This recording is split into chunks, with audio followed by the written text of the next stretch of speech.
Hey, what is up, guys? I'm Rhythm and you are watching Rhythm Fly, and this video is about a flying wing.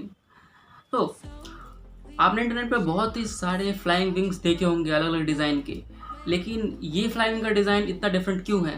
First, इसके पास दो main wings है और इसका vertical stabiliser जो है वो main wing के ऊपर ही लगा हुआ है।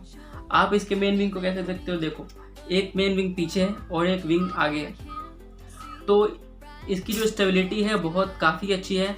आप इसको ट्राई करो, आप इसको ट्राई करके आप उसके फ़ोटोग्राफ्स मुझे इंस्टाग्राम पे भेज सकते हो। इंस्टाग्राम का लिंक आपको डिस्क्रिप्शन में मिल जाएगा। मैं आपके बनाए हुए सारे प्लेन्स को मैं कम्युनिटी में पोस्ट कर दूंगा। और दो चीज़ें बहुत ज़्यादा इंपॉर्टेंट है guys, which is like and subscribe. अगर आपने अभी तक इस वीडियो को लाइक नहीं किया तो इस वीडियो को तुरंत से एक लाइक करो, एंड चैनल पर नए हो तो चैनल को सब्सक्राइब करो। It is very much important. So without wasting any more time, let's start with this video, guys.